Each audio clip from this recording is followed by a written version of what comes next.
Huwag na huwag kang pupunta sa hasyenda, Kata. Pangako. Ang mga salitang iyon, na binigkas ng may matinding diin, ay isa lamang sa iilang kahilingan na hiningi ng aking asawang si Jose Ose Diaz sa aming 24 na taong pagsasama. Palagi kong iginagalang ang kanyang mga kagustuhan. Kahit pakinain na ako ng kuryosidad tuwing binabanggit niya ang kanyang pagkabata sa probinsiya na iniwan niya. Ngunit ngayon, wala na si Ose. Kinuha ng biglaang atake sa puso na walang sinuman, kahit ako, ang nakakita. Pagkatapos ng 24 na taon ng kasal, naging balo ako sa edad na 52, may anak na babaeng may hinanakit at isang malaking kawalan sa aking dibdib kung saan dating naninirahan ang katiyakan. Ginang Diaz, ang boses ni Abogado Ramos, ang abogado ni Ose, ang pumutol sa aking pagmumuni-muni. Nakaupo kami sa kanyang opisina na may dingding na pinanelyuhan ng kahoy, 2 linggo pagkatapos ng libing. Ang wakas ng kamatayan ay naging mga papeles at lagda. May isa pa, nag-abot siya ng isang maliit na kahon sa ibabaw ng kanyang mesa. Sa loob ay may isang antigong susi na tanso na nakakabit sa isang keychain na may Santo Niño at isang selyadong sobre na may pangalan ko na nakasulat sa eksaktong sulat kamay ni Ose. Ano ito? Tanong ko, habang pinipihit ang mabigat na susi sa aking palad. Bumili ang iyong asawa ng isang ari-arian sa liblib na bahagi ng Tarlac, Pilipinas, 3 taon na ang nakalipas. Ayon sa kanyang mga tagubilin, dapat ka lang ipaalam tungkol sa pagkakaroon nito pagkatapos ng kanyang pagpanaw. Inayos ni Abogado Ramos ang kanyang salamin. Ang titulo ay naisalin na sa iyong pangalan. Lahat ng buwis ay bayad na para sa susunod na 5 taon. Isang ari-arian sa Pilipinas, nahirapan akong iproseso ang impormasyong ito. Walang ibang pag-aari si Ose bukod sa aming bahay. Ang pangalan nito ay Hacienda Balete. Mukhang ito ang hacienda nila noong bata pa siya, bagamat ipinapakita ng titulo na nagpalit ito ng may-ari ng ilang beses bago niya ito muling binili. Ang hacienda, ang lugar na ipinagbawal niya sa akin na puntahan. Ang lugar na nagpapatigas sa kanyang malumanay na mukha tuwing nababanggit ito. Ginang Diaz, may isa pa kayong dapat malaman. Binaba ni Abogado Ramos ang kanyang boses. Ang ari-arian ay naging lubos na mahalaga kamakailan. May mga nagtatanong na tungkol sa pagiging available nito. Mahalaga? Isa itong hacienda. Oo. Ngunit ayon sa aking impormasyon, malaking deposito ng langis ang natuklasan sa rehiyon, mga 18 buwan na ang nakalipas. Tinanggihan ng iyong asawa ang maraming alok mula sa mga kumpanya ng enerhiya. Umiikot ang aking ulo sa mga tanong. Hindi binanggit ni Ose ang langis, pera, o anumang pagbili ng ari-arian. Nabuhay kami ng komportable sa kanyang suweldo bilang inhinyero at sa kita ko bilang guro ng Ingles sa high school, ngunit hindi kami mayaman. Paano niya nakayang bilhin ang isang hacienda at bakit niya ito inilihim sa akin? Binuksan ko ang sobre nang nanginginig ang mga daliri. Aking mahal na Kata, kung binabasa mo ito, iniwan kita ng maaga. Paumanhin, marami akong dapat sinabi sa iyo, ngunit hindi ko iyon maharap. Ang hacienda ay iyon na ngayon. Inubos ko ang huling 3 taon sa pagpapabago nito mula sa sira-sirang lugar noong bata ako tungo sa isang bagay na maganda, isang bagay na nararapat sa iyo. Alam kong pinangako ko sa iyo na huwag kang pupunta roon. Pinalalaya kita mula sa pangakong iyon. Sa katunayan, hinihiling ko sa iyo na pumunta kahit isang beses bago ka magdesisyon kung ano ang gagawin mo rito. Sa mesa ng pangunahing bahay ay may isang laptop, ang koda, password, ay ang petsa ng pagkikita natin, kasunod ang apelyido mo noong dalaga ka. Mahal kita, Kata, higit sa alam mo. Ose, niyakap ko ang sulat sa aking dibdib, lumabo ang aking paningin sa luha. Kahit mula sa kabilang buhay, puno ng sorpresa si Ose. Kailangan kong makita ang lugar na ito, sabi ko sa wakas. Siyempre, tumango si Abogado Ramos. Ngunit dapat kitang bigyan ng babala, kinuwestiyon ng pamilya ni Ose sa Tarlac ang huling testamento. Sinasabi ng kanyang mga kapatid na hindi siya nasa tamang pag-iisip nang bilhin niya muli ang ari-arian ng pamilya. Kalokohan iyan. Si Ose ang pinakarasyonal na taong nakilala ko. Gayunpaman, naghain sila ng legal na pagtutol. Dahil sa bagong halaga ng ari-arian, maaaring maging komplikado ito. Isinilid ko ang susi sa aking bulsa, isang kakaibang determinasyon ang sumakop sa akin. Pupunta ako sa Tarlac, Abogado Ramos, ngayon din. Pagkaraan ng 48 oras, matapos ang mabilis na pag-book ng mga biyahe at isang mahabang biyahe sa probinsiya ng Tarlac, nakita ko ang sarili ko na nakatayo sa harap ng matitibay na tarangkahang kahoy na may markang Hacienda Balete sa bakal. Sa kabila ay nakalatag ang isang ari-arian na mas malaki at mas kahanga-hanga kaysa sa naisip ko, mga burol, mga hanay ng mga puno ng balete na nagiging ginto sa taglagas, at sa malayo ay isang malaking bahay bukid, at ilang karagdagang gusali, lahat ay bagong pintura. Hindi ito isang sirang bukirin ng pamilya. Ito ay isang asyenda. Ang susi ay umikot ng maayos sa lak ng mga tarangkahan. Habang nagmamaneho ako sa paikot-ikot na daanang graba, tumibok ang aking puso sa pag-asa at pangamba. Anong mga sikreto ang inilihim ni Jose dito? Anong bahagi ng kanyang sarili ang inilihim niya sa akin sa loob ng maraming taon?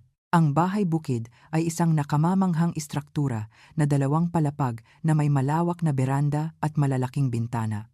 Walang anumang nagpapahiwatig ng sakit na palaging iniuugnay ni Jose sa kanyang pinagmulang tahanan noong bata pa siya. Ang lugar na ito ay minahal, naibalik, muling naisip. Nanginginig ang aking mga kamay habang isinisiksik ko ang susi sa harap ng pinto. Ang lock ay nag-click, bumukas ang pinto, at tumawid ako sa pasukan patungo sa lihim na mundo ng aking asawa. Ako ay napahinto sa aking nakita sa loob. Lumambot ang aking mga tuhod habang hinawakan ko ang hamba ng pinto para sa suporta. Ang pasukan ay bumukas sa isang napakataas na malaking silid na may nakalabas na mga biga at apuyan na bato. Ngunit hindi ang arkitektura ang nagpabigla sa akin. Ito ay ang mga kabayo. Hindi totoo, ngunit sa lahat ng dako na tiningnan ko. Napakagandang mga pinta ng mga kabayo na tumatakbo ng buong bilis sa walang katapusang mga bukid. Detalyadong mga eskultura na kumukuha ng kanilang kapangyarihan at kagandahan, mga litrato ng mga kahangahangang lahi na naka-frame sa simpleng itim na mga frame. Ang panghabambuhay kong hilig, ang tanging luho na palagi kong sinusuportahan ni Jose, ngunit hindi niya lubos na nauunawaan, ay nakapaligid sa akin sa isang galerya na nakatuon sa aking pinakadakilang pag-ibig. At doon, sa isang mesa sa tabi ng bintana na nakatanaw sa walang katapusang mga pastulan, nakaupo ang isang silver laptop na may isang solong pulang rosas na nakalagay sa ibabaw ng saradong takip nito.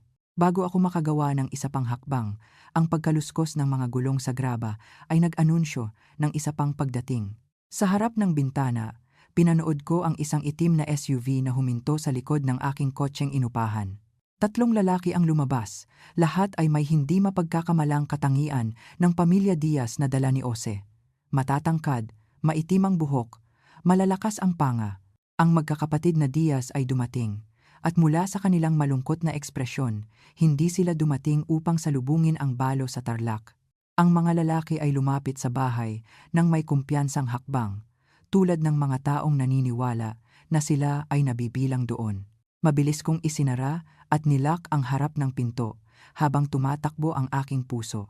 Sa gilid ng bintana, pinanood ko silang huminto sa beranda, nag-uusap sa kanilang sarili bago ang pinakamatanda, isang may pilak na buhok na bersyon ni Jose na may mas matitigas na mata, ay kumatok ng matalim sa pinto.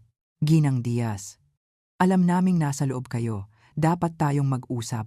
Ang kanyang salita ay nagdala ng parehong salita na nagpalambot sa pananalita ni Jose tuwing pagod o nababagabag siya. Nanatili akong tahimik. Lumayo mula sa pinto.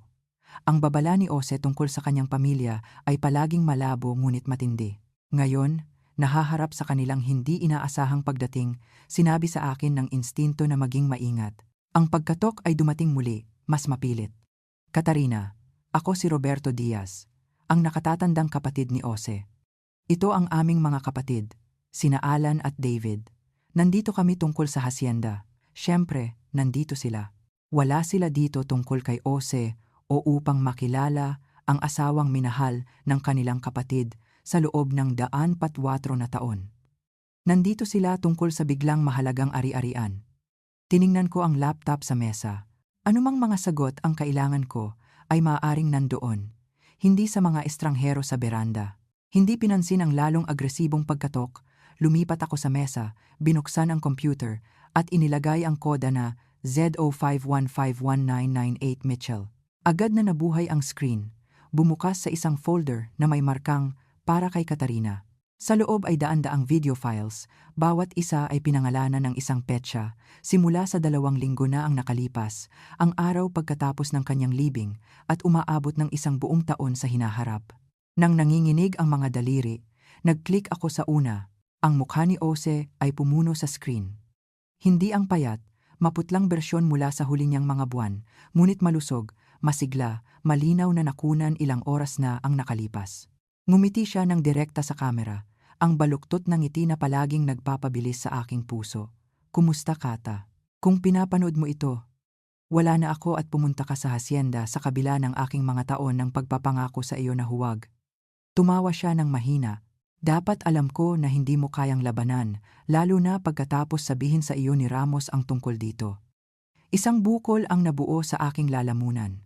Kahit ngayon kilala niya ako ng husto.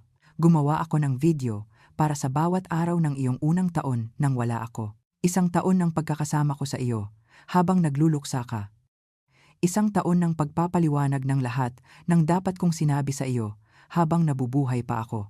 Tumingin siya pababa ng maikli, pagkatapos ay bumalik sa kamera ng may determinasyon. Simula sa kung bakit ko binili muli ang hasyenda na isinumpa ko na hindi ko na muling tatapakan. Huminto ang pagkatok sa labas. Sa bintana, nakita ko ang mga lalaki na bumabalik sa kanilang sasakyan, kumukuha ng mga dokumento, nag-uusap ng may mahigpit na ekspresyon. Nagpatuloy si Ose. 3 taon na ang nakalipas, na-diagnose ako ng hypertrophic cardiomyopathy, isang kondisyon sa puso na minana ko sa aking ama. Binigyan ako ng mga doktor ng 2 hanggang 5 taon. Pinili kong huwag sabihin sa iyo o kay Jenna. Ayaw kong kaawaan. At ayaw kong ang aming huling mga taon ay malampasan ng kamatayan. Lumambot ang kanyang mga mata. Nais kong mabuhay ng buo kasama ka hanggang sa huli, hindi dahan-dahang mamatay sa harap mo. Nagulat at galit ang sumiklab sa akin. Inilihim niya ang kanyang diagnosis, gumawa ng desisyong medikal nang wala ako, tinanggihan ako ng pagkakataon na maghanda upang mahalin ang aming huling mga sandali ng may kaalaman. Alam kong galit ka ngayon. Sabi niya, na para bang binabasa ang aking iniisip. May karapatan ka. Ngunit umaasa akong mauunawaan mo na ginawa ko ang pagpipiliang ito dahil sa pag-ibig, hindi panlilin lang. Ang mga lalaki sa labas ay tumatawag na ngayon sa telepono, naglalakad sa daan ng graba nang may nababagabag na enerhiya ng nabigong karapatan. Nang makuha ko ang aking diagnosis, nagpasya akong gamitin ang anumang oras na natitira sa akin upang lumikha ng isang bagay na makabuluhan para sa iyo. Palagi mong mahal ang mga kabayo, palagi mong pinag-uusapan ang pagkakaroon ng lupa balang araw kung saan mo sila mapapalaki. Kaya, natagpo ko ang huling lugar na walang sino man ang inaasahan na pupuntahan ko, ang hasyenda na tinakasan ko sa edad na 18, na nangangakong hindi na babalik. Yumuko siya palapit sa kamera. Ang hindi alam ng aking mga kapatid ay legal kong binili ang hasyenda mula sa aming ama bago siya namatay. Ang matandang lalaki ay walang pera pagkatapos ng mga taon ng nabigong mga scheme, iniinom ang pera ng pamilya, ibinenta niya ito sa akin sa isang bahagi lamang ng halaga nito, desperado para sa pera, na pinasumpa ako sa paglilihim mula sa aking mga kapatid, na nag-iisip pa rin na magmamana sila nito balang araw. Ipinaliwanag nito ang legal na pagtutol. Naniniwala sila na may karapatan sila sa ari-arian na lehitimong binili ni Ose. Ang hasyenda ay nasa kagibaan ng bilhin ko ito, Kata, tulad noong bata pa ako. Ngunit sa pagkakataong ito, may mga mapagkukunan ako upang baguhin ito. Bawat biyaheng negosyo sa huling 3 taon, nandito ako, nag-oversee ng mga renovation, nagtatayo ng isang bagay para sa iyo. Sa labas, lumapit muli ang magkakapatid sa pinto. Sa pagkakataong ito, ang pinakamatanda, si Roberto, ay may hawak na isang dokumento laban sa bintana para makita ko, isang uri ng utos ng hukuman. Darating ang aking mga kapatid para rito, nagpatuloy si Ose sa video, tumitigas ang kanyang ekspresyon. Hindi nila kailanman ginusto ang hasyenda hanggang noong nakaraang taon nang matuklasan ang langis sa rehiyon. Bigla, ang walang halaga na ari-arian na kanilang tinutuya sa akin sa pagbili ay naging mahalaga. Susubukan nila ang lahat upang kunin ito mula sa iyo. Isa sa magkakapatid ay nasa telepono muli. Ang kanyang ekspresyon ay matagumpay habang tinatapos niya ang tawag. Sa ilalim na drawer ng mesang ito ay may isang asul na folder na may bawat legal na dokumento na kailangan mo. Ang hasyenda ay walang alinlangan na sa iyo. Tiyak ko iyan. Lumambot muli ang mukha ni Ose. Ngunit Kata, kung pananatilihin mo ito o ibebenta, ay ganap na sa iyo. Itinayo ko ang lugar na ito para sa iyo. Pinuno ito ng kagandahan para sa iyo, ngunit ayaw kong maging pasanin ito. Isang sasakyan ang umaakyat sa daan ng graba. Isang police cruiser na may markang Pambansang Pulisya ng Pilipinas, PNP. Pinanood ng magkakapatid ang paglapit nito nang may nasisiyahang ekspresyon. Isang huling bagay. Sabi ni Ose, sa kuwadra, makikita mo ang 6 na kabayo, lahat ng lahi na hinangaan mo sa loob ng mga taon. Ang staff na kinuha ko ay patuloy na mag-aalaga sa kanila kung nandito ka man o hindi. Sila ang aking huling regalo sa iyo, kasama ang paraan upang masiyahan sa kanila. Nagtapos ang video, freezing sa nakangiting mukha ni Ose habang nagpatuloy ang pagkatok sa pinto, mas may autoridad sa pagkakataong ito. Ginang Diaz, PNP, kailangan naming buksan mo ang pinto, pakiusap. Nang huminga ako ng malalim, isinara ko ang laptop, kinuha ang asul na folder mula sa drawer at humarap sa anumang darating. Habang inaabot ko ang hawakan ng pinto, tumunog ang aking telepono. Si Jenna, ang aming anak. Tumatawag mula sa bahay. Nag-atubili ako, pagkatapos ay sumagot. Jenna, hindi ito magandang oras, ma. Ang kanyang boses ay mahigpit sa galit. Bakit hindi mo sinabi sa akin ang tungkol sa hasyenda ni Papa o sa langis? Tumawag lang ang kanyang mga kapatid sa akin na nag-aalok ng isang patas na settlement kung tutulungan ko sila na kumuwestiyon sa huling testamento. Ano ba ang nangyayari? Kaya, nakipag-ugnayan na sila sa aking anak. Ang pagkaunawa ay nag-apoy ng isang bagay na protektibo at mabangis sa loob ko. Hindi lang sila naghahabol sa akin. Sinusubukan nilang manipulahin ang aking nagluluksa na anak. Ipinaliwanag ko ang lahat mamaya, ipinangako ko, pinapanood ang police officer na nakikipagpalitan ng mga salita sa magkakapatid. Ngunit Jenna, huwag kang pumirma ng anuman. Huwag kang pumayag sa anuman. Ang mga lalaking ito ay hindi namin kaibigan. Ma, kung may pera na kasangkot, hindi ito tungkol sa pera. Sumingit ako, nagulat sa sarili ko sa paniniwala sa aking boses. Ito ay tungkol sa kung ano ang gusto ng iyong ama. Pakiusap, magtiwala ka sa akin dito. Pagkatapos ng isang sandali ng katahimikan, nagbuntong hininga siya. Sige. Ngunit tumawag ka sa akin pabalik sa lalong madaling panahon. Ibinitin ko ang telepono at binuksan ang pinto upang harapin ang isang batang PNP officer na flanked ng 3 lalaki na Diaz na ang mga ekspresyon ay mula sa mayabang hanggang sa hayag na pagalit. Ginang Diaz, ako si Pulis Santos, PNP. Ang mga gentlemen na ito ay may utos ng hukuman na humihiling ng isang inspeksyon ng ari-arian bilang bahagi ng isang patuloy na alitan sa estate. Ngumiti ako ng mahinahon, channeling ang lakas na palagi kong hinangaan ni Ose sa akin. Siyempre, pulis, ngunit una, sa tingin ko ay dapat mong makita ang mga ito. Inabot ko ang asul na folder na naglalaman ng dokumentasyon ni Ose. Inasahan ng aking asawa ang eksaktong sitwasyong ito.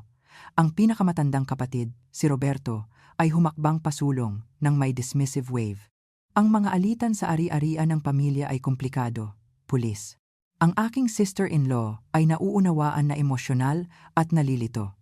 Sa totoo lang, sumingit ako. Hindi ako emosyonal o nalilito. Ako ay isang balo na nakatayo sa ari-arian na legal na sa akin, nakaharap sa 3 estranghero na nagkataon na nagbabahagi ng DNA ng aking yumaong asawa. Bumaling ako sa officer at pahahalagahan ko kung ire-review ninyo ang mga dokumentong ito bago payagan ang sinuman sa aking ari-arian. Kinuha ng constable ang folder. Ang kanyang ekspresyon ay neutral, habang sinimulan niyang suriin ang mga nilalaman.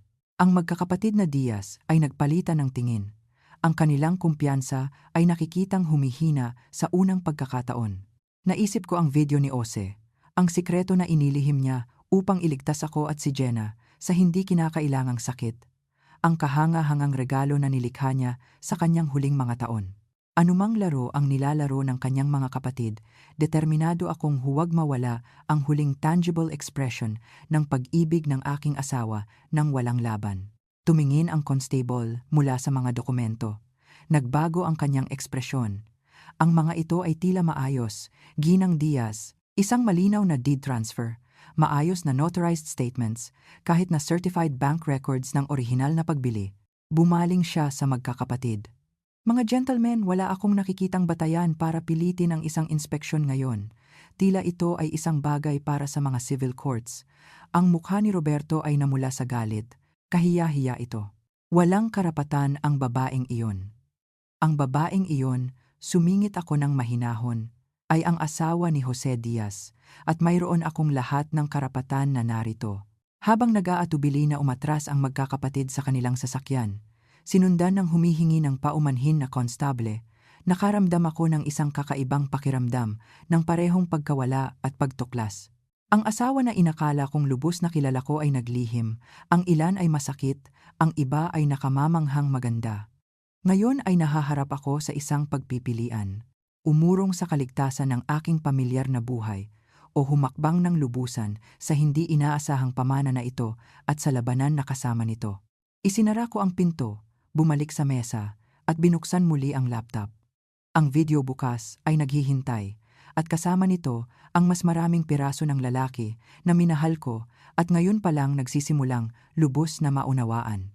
Sa labas, maaaring natalo ang magkakapatid na Diaz sa sagupaan na ito, ngunit ang kanilang mga ekspresyon habang nagmamaneho sila palayo ay ginawang malinaw ang isang bagay. Ang digmaan para sa Hacienda Balete ay nagsisimula pa lamang. Ginugol ko ang gabing iyon, sa bahay bukid ni Ose hindi, sa aming bahay bukid na napapalibutan ng ebidensya ng kanyang lihim na paggawa ng pag-ibig. Hindi ako makatulog, ang aking isip ay umuikot sa mga paghahayag.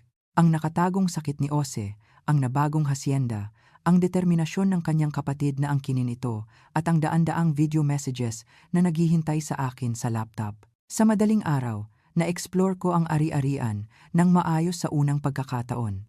Ang pangunahing bahay ay isang obra maestra ng pagpapanumbalik, pinagsasama ang orihinal na mga elemento ng bahay bukid sa modernong mga kaginhawaan. Bawat silid ay nagpapakita ng maalalahanin na pagsasaalang-alang sa aking mga panlasa mula sa library na puno ng mga first editions ng aking mga paboritong novel hanggang sa sunroom na nakatanaw sa silangang mga pastulan, perpekto para sa kape sa umaga.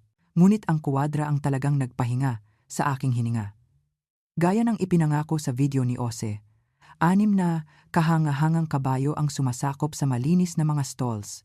Isang Andalusian, isang Frisian, 2 quarter horses, isang thoroughbred, at isang malumanay na apalusa na humihinga ng mahina nang lumapit ako. Magandang umaga, ma'am. Ang boses ay nagulat sa akin. Isang lalaki sa kanyang unang bahagi ng 60s ang lumabas mula sa tackroom, pinupunasan ang kanyang kamay sa isang tela. Ako si Mang Elias. Kinuha ako ng iyong asawa upang pamahalaan ang kuwadra. Catarina Diaz, sagot ko. Inabot ang aking kamay, bagaman pinaghihinalaan kong alam mo na iyan. Tumango siya, isang malumanay na ngiti ang kumukulot sa sulok ng kanyang mga mata. Madalas kang binabanggit ni G. Diaz sa kanyang mga pagbisita, sinabi na mayroon kang natural na paraan sa mga kabayo na hindi niya kailanman nakuhang makuha. Kilala mo ng husto ang aking asawa. Nag-atubili si Elias pati na rin pinayagan niya ang sinuman na makilala siya. Ipalagay ko na nandito siya bawat buwan sa nakalipas na 3 taon, nag-oversee ng lahat ng personal. Hindi kailanman nagde-delegate ng desisyon kung kaya niya itong gawin sa kanyang sarili. Parang si Ose iyon, methodical, hands-on, attentive to detail. Ang itim na Frisian doon, nagpatuloy si Elias. Tumango patungo sa isang kahanga-hangang stallion na nanonood sa amin ng may matalinong mga mata. Iyan si Midnight. Ginugol ng iyong asawa ang mga buwan sa pagsubaybay sa kanya partikular. Sinabi na ipinaalala nito sa kanya ang isang kabayo sa isang pinta na mahal mo. Kumalat ang aking puso, ang pinta ni Stubbs ng isang itim na kabayo laban sa isang stormy sky. Hinangaan ko ito sa isang museum 20 taon na ang nakalipas at naalala ni Ose. Ginawa ba niya? Nag-atubili ako, hindi sigurado kung paano i-frame ang tanong. Binanggit ba ng aking asawa ang kanyang kalusugan sa iyo? Isang anino ang tumawid sa mukha ni Elias. Hindi direkta, ngunit ang huling 6 na buwan ay mas mahirap siyang nagtulak, mas matagal na oras nagtrabaho, nagdagdag ng mas maraming features sa ari-arian, tulad ng isang lalaki na nakikipaglaban sa isang orasan na siya lang ang makakakita. Ang kumpirmasyon ay nakakabingi, ngunit ipinaliwanag din ang driven quality na naramdaman ko kay Ose sa kanyang huling mga buwan. Inugnay ko ito sa work stress. Hindi kailanman naisip na ginagawa niya ang lahat ng ito habang alam niya na limitado ang kanyang oras. Ang kanyang mga kapatid ay nandito kahapon, sabi ko, pinapanood ng maingat ang reaksyon ni Elias. Tumigas ang kanyang ekspresyon. Nagpapalibot sila mula nang matuklasan ang langis sa mga kalapit na ari-arian, biglang interesado sa hasyenda ng pamilya na hindi nila binisita sa loob ng mga dekada. Ano ang masasabi mo sa akin tungkol sa kanila? Sinigurado ni Elias ang isang stall door bago sumagot. Si Roberto ang pinakamatanda, nagpapatakbo ng ilang investment firm sa Maynila, palaging kumikilos na para bang ginagawa niya si Ose ng isang pabor sa pagkilala sa kanya. Si Alan ang gitna, abogado, slick talker, at si David, ang pinakabata, sumunod kay Roberto sa finance, palagi ring nasa kanyang anino. At ang kanilang relasyon kay Ose, ang strained ay hindi nagsisimulang masakop ito. Mula sa aking natipon, sinaktan nila siya noong bata pa siya mga city boys na bumisita sa hasyenda nang nag-aatubili na tumitingin sa kanya sa pagtira upang tulungan ang iyong biyenan na patakbuhin ang lugar. Umiling si Elias. Nang bumalik si Ose upang bilhin ang ari-arian, tinawanan nila siya sa pag-aaksaya ng pera sa walang halaga na lupa hanggang sa natuklasan ng mga Peterson ang langis sa 2 ari-arian. Ito ay aligned sa mga fragments na ibinahagi ni Ose sa loob ng mga taon, ang kanyang mahirap na pagkabata, ang kanyang pagtakas sa Maynila para sa college, ang kanyang pag-aatubili na talakayin ang kanyang pamilya sa Tarlac. Babalik sila, sabi ko. Mas sa sarili ko kaysa kay Elias. Umasa ka dito. Tumango siya ng may kalungkutan. Ngunit naghanda si G. Diaz para doon. Palagi siyang 3 hakbang na mas maaga. Bumalik sa bahay, pinilit ko ang sarili ko na kumain ng breakfast bago buksan ang laptop para sa video ngayon. Lumabas si Ose sa screen, nakaupo sa kung ano ang kinikilala ko ngayon bilang library ng hasyenda. Magandang umaga, Kata. Sana ay nakatulog ka ng maayos sa ating bagong tahanan. Ngumiti siya, ang baluktot ng ngiti na namimiss ko ng may pisikal na intensidad. Ngayon ay gusto kong ipakita sa iyo ang isang bagay na espesyal. Ang kamera ay gumalaw habang dala niya ito sa bahay pababa sa isang hallway na hindi ko pa na-explore, huminto sa isang locked door. Ang silid na ito ay para sa iyo lamang. Ang susi ay nasa tuktok na drawer ng bedside table, ang antigong silver na may horse engraving. I paused the video, pumunta sa master bedroom, at natagpuan ang susi ng eksakto kung saan niya inilarawan. Retracing ang landas ni Ose mula sa video, natagpuan ko ang pinto, hindi kapansin-pansin, na matatagpuan sa dulo ng silangang wing. Ang susi ay umikot ng maayos sa lock. Itinulak ko ang pinto at huminga.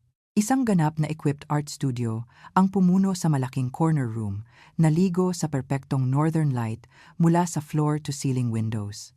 Mga easel, canvas, mga pintura, mga brush, lahat ng nais ng isang pintor na inayos ng may pagmamahal na precision. Hindi ako nagpinta sa loob ng 20 taon. Pagkatapos ng college, isinantabi ko ang aking mga artistic aspirations upang magturo upang tulungan kaming suportahan habang itinatayo ni Ose ang kanyang engineering career upang palakihin si Jenna. Sa loob ng mga taon, ang someday ay naging isang malayong panaginip. Pagkatapos ay sa kalaunan, ay isang bittersweet memory ng isang landas na hindi kinuha. Nagpatuloy ang video. Ang boses ni Ose ay humihila sa akin pabalik sa laptop na dinala ko sa akin. Nagbigay ka ng napakarami para sa amin, Kata. Ang iyong pagpipinta, ang unang sakripisyo. Bagaman hindi ka kailanman nagreklamo, palagi kong ipinangako sa sarili ko na ibabalik ko ito sa iyo balang araw. Lumabo ang aking paningin sa luha habang tinitingnan ko ang studio. Ang professional grade supplies, ang inspiration books na nakasalansan ng maayos sa mga shelves, ang north-facing windows na magbibigay ng perpekto, pare-parehong liwanag. May isa pa. Nagpatuloy si Ose. Tingnan ang cabinet sa ilalim ng window seat. Tumawid ako sa cushioned window seat na nakatanaw sa silangang pastulan. Ngayon ay ginto sa liwanag ng umaga. Sa ilalim nito, na binuo sa dingding, ay isang cabinet na maaaring hindi ko napansin kung hindi ako idinirekta rito. Sa loob ay nakalatag ang isang patag na archival box. Nang nanginginig ang mga kamay, inangat ko ang takip, pagkatapos ay lumubog sa aking mga tuhod sa pagkabigla. Ang aking mga pinta, dose-dosenang mga ito. Lahat ng trabaho na nilikha ko sa college, ang mga piraso na inakala kong nawala sa aming mga paglipat sa loob ng mga taon. Pinangalagaan ni Ose ang mga ito, pinrotektahan ang mga ito, pinanatili ang mga ito nang ligtas sa loob ng 2 dekada hanggang sa maibalik niya ang mga ito sa akin sa perpektong espasyo na ito. Sa itaas ay nakalatag ang isang maliit na canvas na agad kong nakilala. Ang aking huling proyekto bago ang graduation. Isang self-portrait ng isang batang babae na nakatingin sa harap. Ang mga mata ay maliwanag sa mga posibilidad. Humiling si Ose na panatilihin ito noong araw na nakumpleto ko ito. Nakatago sa tabi nito ay isang sulat kamay na tala sa kanyang eksaktong script. Nandyan pa rin siya, Kata, ang babae na nagpinta ng may gayong passion at vision. Ibinigay ko sa iyo ang espasyo. Ang iba pa ay nasa iyo. Niyakap ko ang tala sa aking dibdib, overwhelmed ng pag-ibig at pagkawala sa pantay na sukat. Nakita ako ni Ose. Talagang nakita ako. Sa mga paraan na hindi ko pinayagan ang sarili ko na makita sa loob ng mga taon. Ang tunog ng mga sasakyan sa daanang graba ang humila sa akin mula sa emosyonal na sandali na ito. Lumipat sa studio window, pinanood ko ang 2 kotse na lumapit, ang pamilyar na itim na SUV ng magkakapatid na Diaz at sa likod nito isang makinis na silver Mercedes na agad kong nakilala. Si Jenna ay dumating. At mula sa paraan na lumabas siya mula sa kanyang kotse at naglakad ng may kumpiyansa patungo sa magkakapatid, tila sinimulan na nila ang pagtatrabaho sa kanya. Ang aking anak, ang anak ni Ose, na may maitim na buhok ng kanyang ama at ang aking matigas na baba, ay nakangiti at nakikipagkamay sa mga tiyo na hindi pa niya nakilala. Anumang marupok na piraso na natagpo ko sa posthumous gifts ni Ose ay nawala sa harap ng bagong komplikasyon na ito. Ang labanan para sa Hacienda Balete ay naging mas personal. Pinanood ko mula sa bintana habang si Jenna ay nakikipagpalitan ng mga friendly greetings sa kanyang mga tiyo, ang kanyang body language ay bukas at receptive. Sa edad na 27, ang aming anak ay may analytical mind ng kanyang ama at ang aking determinasyon, ngunit kulang sa pasensya ni Ose at sa aking pag-iingat. Palagi siyang mabilis na bumuo ng mga opinyon, mabagal na baguhin ang mga ito. Ang aking telepono ay nag-buzz sa isang text mula sa kanya. Dumating kasama si Tio Roberto at ang iba pa. Papasok na ngayon. Kailangan nating mag-usap, Tio Roberto. Mas mababa sa isang araw silang magkakilala at tinatawag na niya ang koneksyon sa pamilya. Isinilid ko ang tala ni Ose sa aking bulsa, nilock ang studio sa likod ko at humarap sa bagong alyansa na ito. Pumasok sila nang walang katok. Si Jenna, gamit ang pamilyar ng pribilehiyo ng anak, ang magkakapatid ay sumusunod sa kanyang yapak tulad ng mga lobo sa likod ng isang walang malay na gabay. Niyakap ako ni Jenna ng maikli, pagkatapos ay umatras. Ang kanyang mga mata ay tumitingin sa kahangahangang pasukan. Ang lugar na ito ay hindi kapani-paniwala. Bakit hindi kailanman sinabi sa amin ni Papa ang tungkol dito? Bago ako makasagot, humakbang si Roberto pasulong. Ang kanyang pagkakahawig kay Ose ay masakit na matalim sa liwanag ng umaga. Katarina, naniniwala akong nagsimula tayo sa maling paa kahapon. Nagulat kami sa iyong biglaang paglitaw, tulad ng pagkagulat mo sa amin. Ang kanyang conciliatory tone ay hindi nagmatch sa calculating look sa kanyang mga mata. Sa tabi niya, sina Alan at David ay nagpapanatili ng maingat na neutral na ekspresyon. Bagaman napansin ko si Alan na may hawak na isang leather portfolio na walang alinlangan na naglalaman ng mga legal na dokumento. Jenna, sabi ko, hindi pinansin si Roberto ng lubusan. Akala ko sumang-ayon tayo na hindi ka makikipag-ugnayan sa mga kapatid ng iyong ama hanggang sa magkaroon tayo ng pagkakataon na mag-usap. Namula siya ng bahagya. Tumawag sila muli ngayong umaga na may napakamakatwirang proposal. Akala ko dapat ko silang pakinggan ng personal. Ang kanyang baba ay tumaas ng matapang. Ang parehong ekspresyon na suot niya bilang isang teenager na challenging curfew. Bukod, Pamilya ko rin sila. Pamilya na hindi mo alam, na umiiral hanggang kahapon. Paalala ko sa kanya ng mahinahon. Dahil lang inilihim sila ni Papa sa amin. Kontra niya, tulad ng paglilihim niya sa buong lugar na ito. Hindi mo ba iniisip na iyon ang kakatwa? Ano pa ang inililihim niya? Ang tanong ay nagtago ng hindi komportable malapit sa mga paghahayag sa mga video ni Ose. Inilihim niya ang kanyang sakit, ang kanyang pagbili ng ari-arian, ang kanyang reclamation ng kanyang artistic dreams para sa akin, ngunit ang kanyang mga dahilan ay ipinanganak ng pag-ibig, hindi panlilin lang. Ang iyong ama ay may komplikadong relasyon sa kanyang mga kapatid. Sabi ko nang maingat. Mayroon siyang mga dahilan para sa distansya na pinanatili niya. Nagbigay si Roberto ng dismissive wave. Sinaunang kasaysayan, ang magkakapatid ay nagbabanggaan, lalo na sa mahihirap na pamilya tulad ng sa amin. Ang mahalaga ngayon ay ang pag-usad ng magkasama. Eksakto. Sumang-ayon si Jenna nang may sinseridad ng isang taong naniniwala na sila ay nagiging perpektong makatwiran. Ipinaliwanag na ni Tio Roberto ang lahat.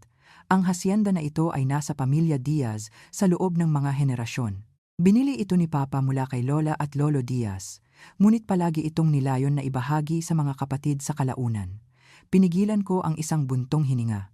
Mas mababa sa isang araw silang nagtatrabaho sa kanya at paring na niya ang kanilang bersyon ng mga kaganapan. At ang biglaang interes sa ari-arian ay walang kinalaman sa pagtuklas ng langis? Tanong ko ng mahinahon. Humakbang si Alan pasulong, binuksan ang kanyang portfolio. Ang sitwasyon ng mineral rights ay isa lamang aspeto ng komplikadong legal na larawan. Naghanda kami ng isang patas na settlement offer na nagbibigay galang sa mga kagustuhan ni Ose habang kinikilala ang historic claim ng pamilya Diaz sa ari-arian. Handa kaming maging napakamapagbigay. Idinagdag ni Roberto. Inilagay ang isang grandfatherly hand sa balikat ni Jenna. Isang 1/3 share sa iyo, Katarina, 1/3 kay Jenna, at 1/3 na hinati sa aming magkakapatid. Lahat ay nanalo. Tumingin si Jenna sa akin ng may pag-asa. Malinaw na sold na sa proposal. Makatuwiran, ma. Hindi namin kailangan ang malaking lugar na ito. Maari naming ibenta ang lahat, lumayo na may milyon-milyon, at ang pamilya ni Papa ay nananatiling buo. Ang iyong ama ay partikular na iniwan ang ari-arian na ito sa akin. Sabi ko, nakaharap sa titig ni Roberto ng matatag. Hindi sa iyo, hindi sa kanyang mga kapatid. Dahil sa pagkalito at misplaced sentiment, kontra ni Roberto ng maayos. Hindi malinaw na nag-iisip si Ose sa kanyang huling mga taon. Isang flash ng galit ang sumunog sa akin. Ang aking asawa ay perpektong tunog ng isip hanggang sa araw na siya ay namatay. Kung gayon, bakit ang lahat ng paglilihim? Si David ay nagsalita sa unang pagkakataon. Ang kanyang boses ay mas malambot kaysa sa kanyang mga kapatid, ngunit hindi gaanong matulis. Bakit itago ang pagbili ng ari-arian mula sa kanyang asawa at anak? Bakit ang elaborate arrangement sa abogado? Hindi ito ang mga aksyon ng isang lalaki na nag-iisip ng rasyonal. Naisip ko ang mga video, ang nabagong hasyenda, ang paggawaan ng sining. Bawat elemento ay meticulously planned bilang isang huling regalo. Walang anumang nagpapahiwatig ng pagkalito o impaired judgment. Ma, sabi ni Jenna, ang kanyang boses ay mas malambot na ngayon. Alam kong mahirap ito. Iniwan tayo ni Papa. Iniwan tayong dalawa. At ngayon ay natutuklasan natin ang lahat ng mga sikretong ito. Ngunit ang proposal na ito ay makes financial sense. Pareho tayong magiging set for life. Bumukas ang pinto sa likod nila at lumabas si Elias. Ang kanyang weathered face ay nag-aalala. Ayos lang ba ang lahat, Ginang Diaz? Nakita ko ang mga sasakyan na dumating. Ang magkakapatid ay bumaling, malinaw na naiinis sa pagkaantala. Ang mga mata ni Roberto ay kumalat. Ito ay isang bagay ng pamilya. Si Elias ay aking empleyado, sabi ko ng matatag. Malugod siyang tinatanggap sa aking tahanan. Sa totoo lang, sumingit si Alan. Ang kanyang employment status ay kabilang sa mga disputed assets na nakabinbin ang resolution ng aming legal claim. Tumayo si Elias sa kanyang lugar. Personal akong kinuha ni G. Diaz, ipinangako sa akin na aalagaan ang lugar at si Ginang Diaz kung may mangyari sa kanya. Ire-review namin ang lahat ng staff appointments, sabi ni Roberto, nang dismissively. Sapat na ang narinig ko. Sa tingin ko ay oras na para umalis kayo, lahat kayo. Tiningnan ko ng matulis ang magkakapatid pagkatapos ay pinalambot ang aking titig nang umabot ito kay Jenna. Maliban sa iyo, syempre. Palagi kang malugod na tinatanggap na manatili, hindi mo man lang isinasaalang-alang ang kanilang alok? Tanong ni Jenna nang hindi makapaniwala.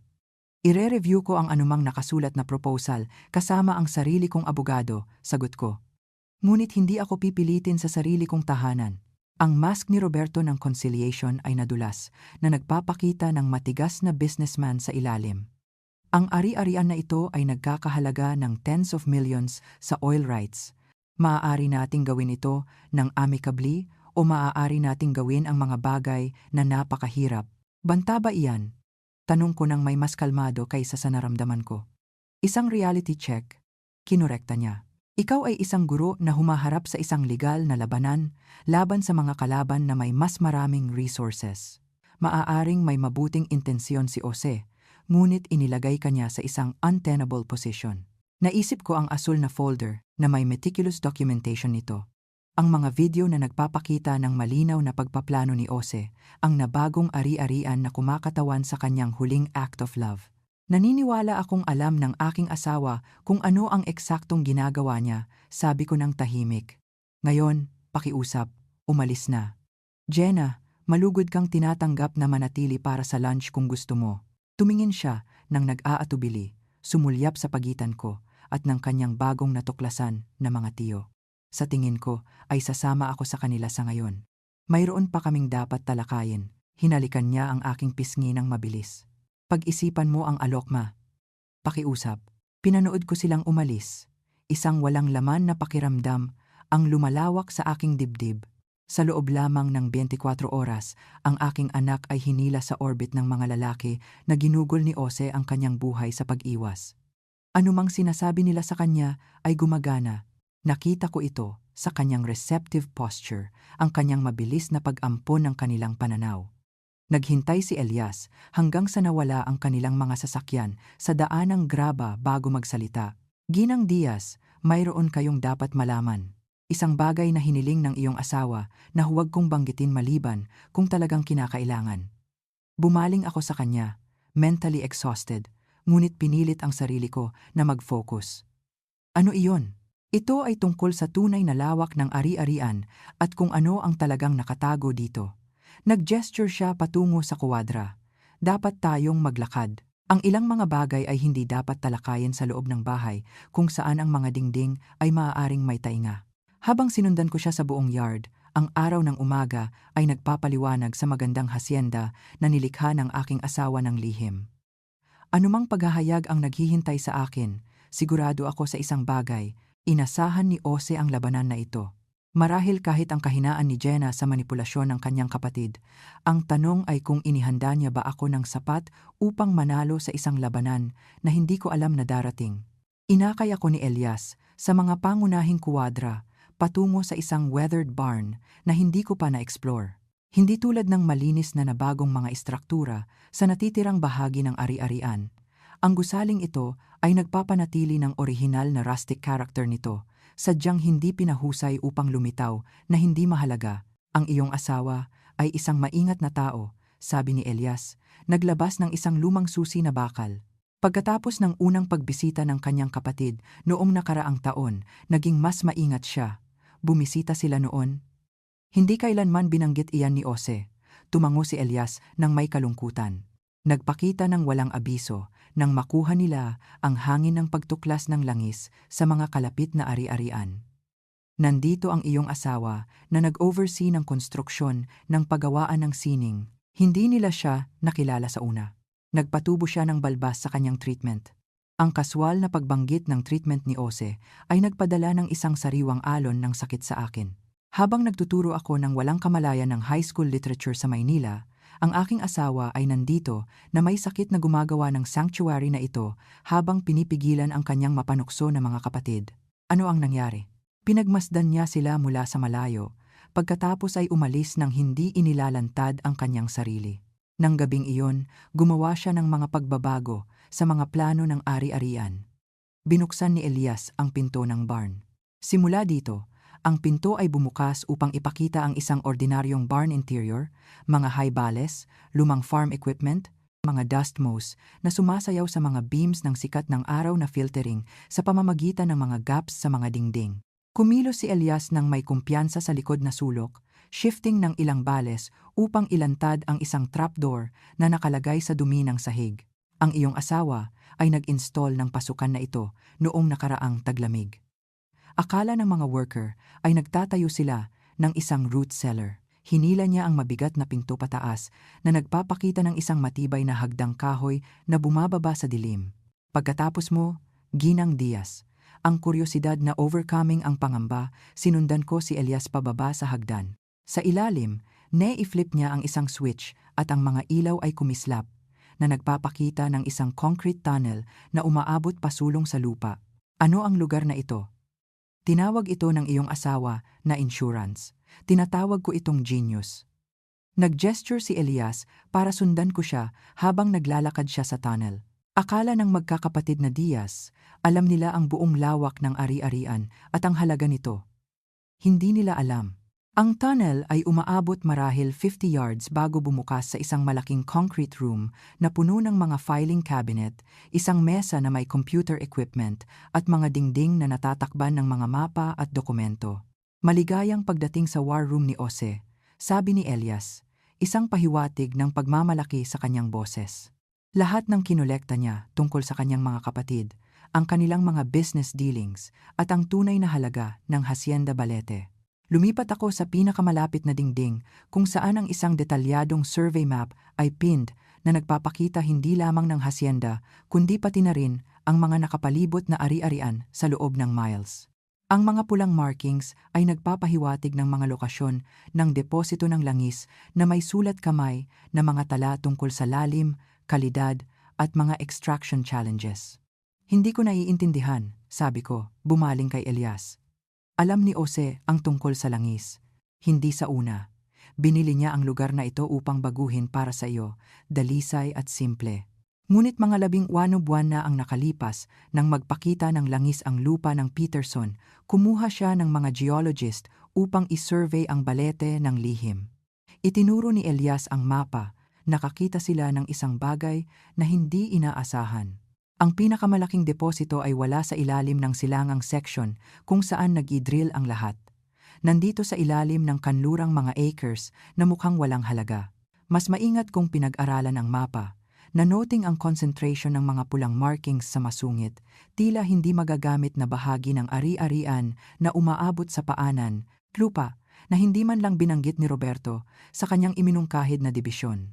Ang mga survey ng oil company ay hindi napansin ito dahil ang formation ay hindi pangkaraniwan, mas malalim at naiiba ang hugis kaysa sa inaasahan nila, nagpatuloy si Elias.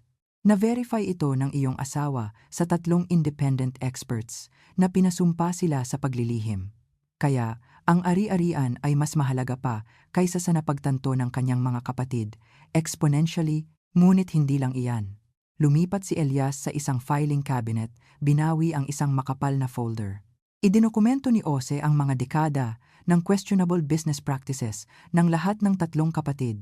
Tax evasion, insider trading, misappropriation of client funds, sapat na ebidensya upang sirain sila ng propesyonal kung ito ay kailanman lumabas sa liwanag.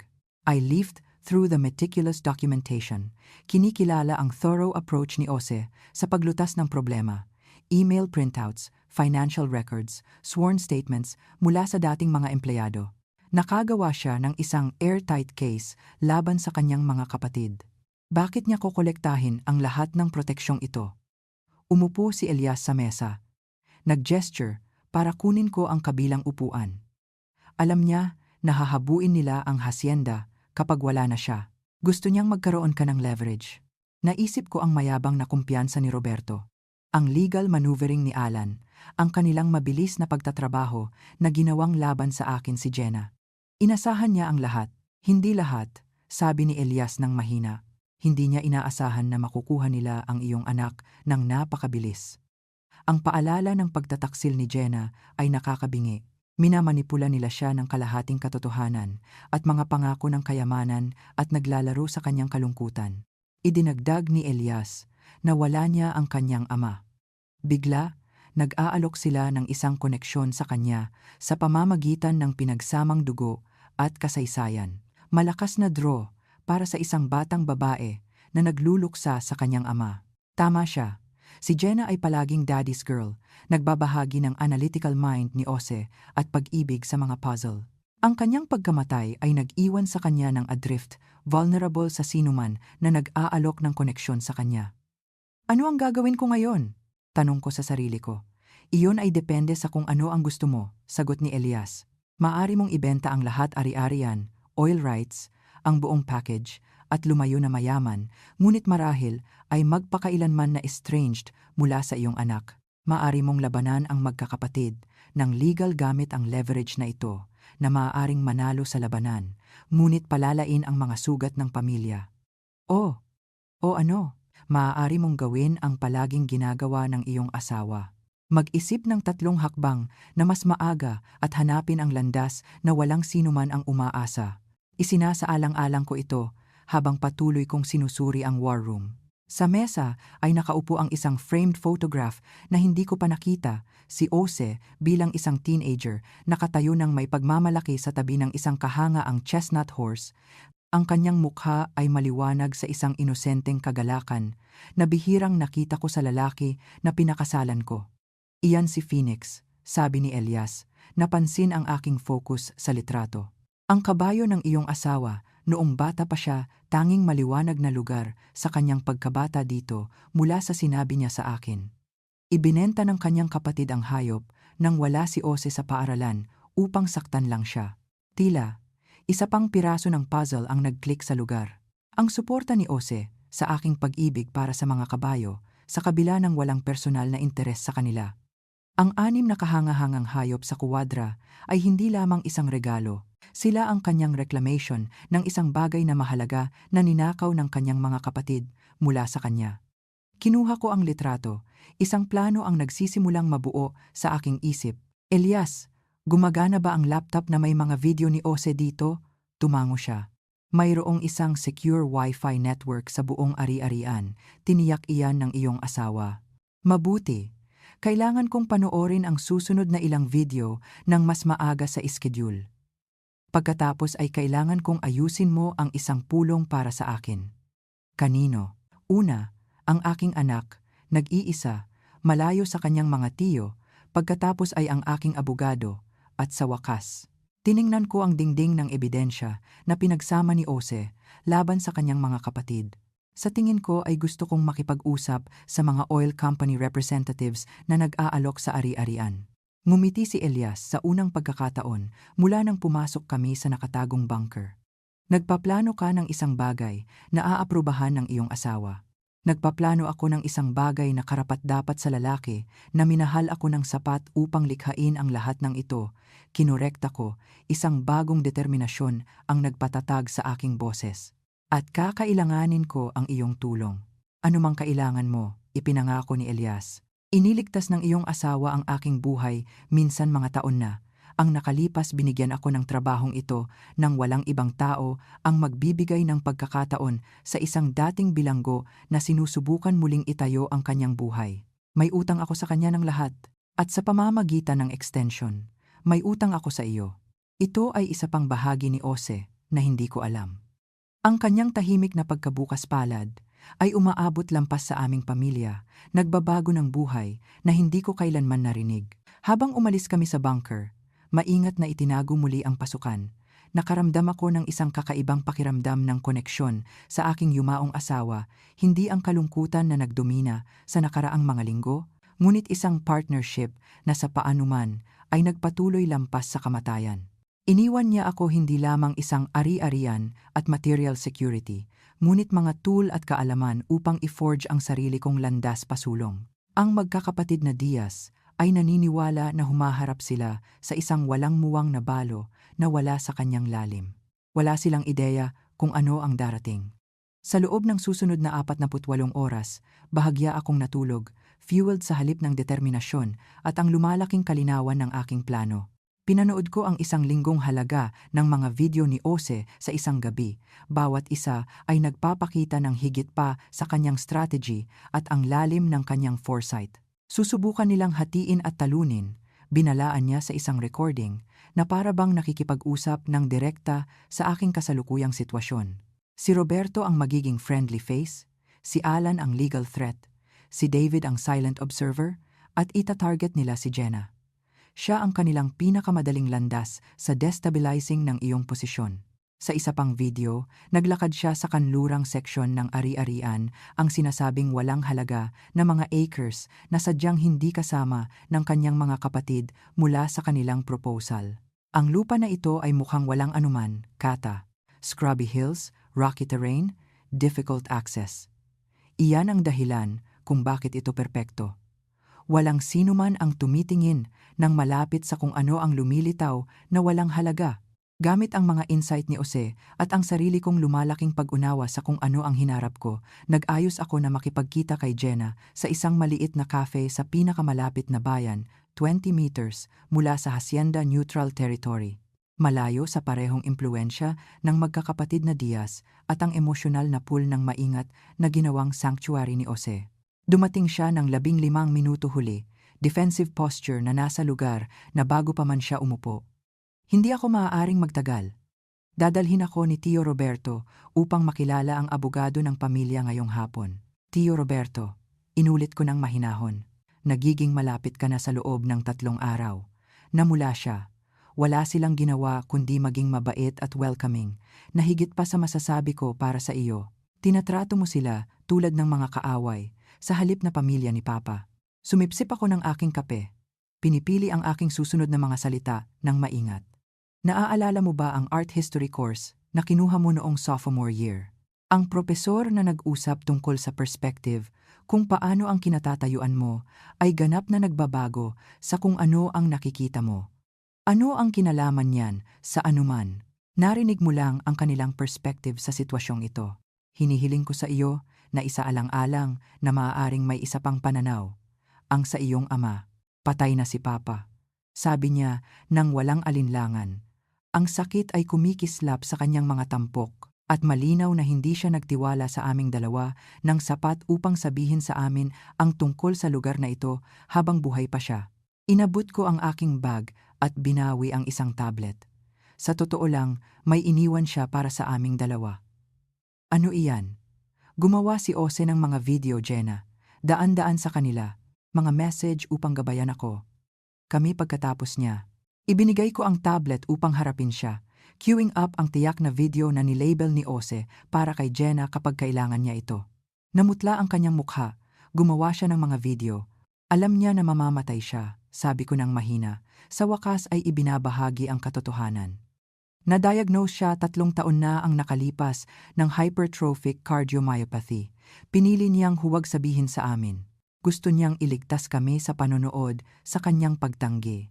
Imposible iyan. Sasabihin niya sa akin, ngunit ang kawalan ng katiyakan ay nag-creep sa kanyang boses. Panoorin ang video, Jenna. Pakinggan mo mula sa kanya. Nang nanginginig ang mga daliri, pinindot niya ang play. Lumabas ang mukha ni Ose, malusog, masigla. Ang kanyang mga mata ay crinkling sa ngiti na napakakanya. Kumusta? Aking napakatalinong anak. Kung pinapanood mo ito, wala na ako. At sa pagkakakilala ko sa iyo, galit ka na marahil sa lahat ng mga sikreto na inilihim ko. Tumawa siya ng mahina. Hindi mo kailanman ginusto na panatilihin sa dilim tungkol sa anuman, kahit noong toddler pa. Ang mga luha ay welling sa mga mata ni Jenna habang nagpatuloy ang kanyang ama. Dapat sinabi ko sa iyo na may sakit ako.